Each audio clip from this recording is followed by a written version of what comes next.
Hey folks, CharlotteLivingForHealth.com. Let's talk about your low back.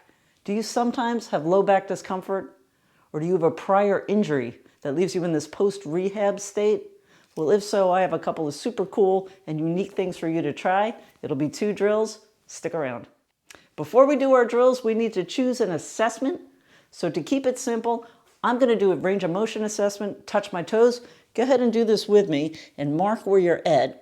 So right now when I'm trying to touch my toes, my fingertips are touching the ground. That's my initial assessment. And I want to see if I go deeper or not as deep after I do my 2 drills to see how I reassess. And this is important because it gives us a little bit of an indication as to how our bodies, our brains, our nervous system are reacting to these drills. Drill number 1, this is called an obturator slack. So what this is nerve mobility. And the reason I'm doing this is because I think of a rubber band. So if we think of our nerves, think of a rubber band. If we pull on it, we're going to tense it. If we don't pull on it and do the opposite, we're going to slack it. Or we can move it this way. And we're going to tense something called the obturator nerve, which is kind of deep in our tush here, and it's responsible for rotation at the hip.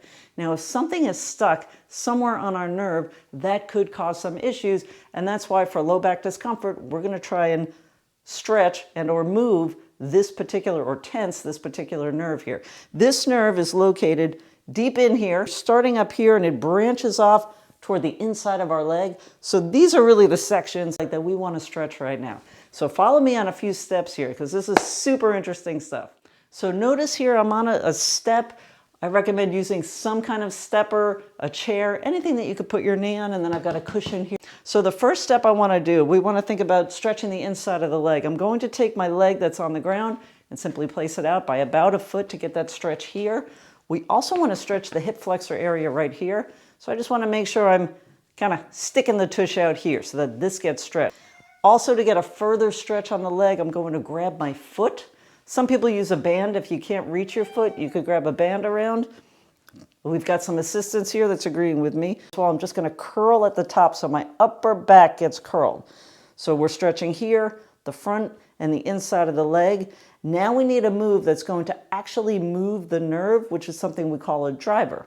So what I'm going to do, a really easy way to do this is just to bring the foot up and back. If you can see my arm moving.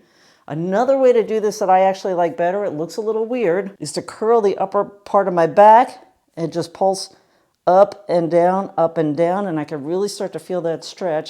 This is not something you need to do at an intense level. On a scale of 1 to 10, this will be my last one. On a scale of 1 to 10, you want to do that at about a 3. And that is our nerve mobility and tensioning what's called the obturator nerve. Stick around for the last drill.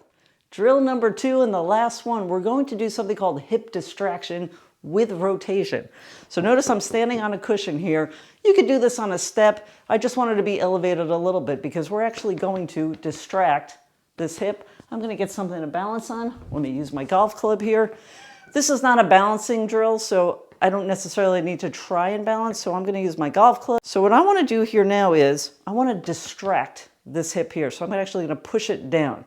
Now I want to make sure I'm not hiking to do that, hiking this hip. I just want to push this down. It's almost like taking your arm and pushing it out.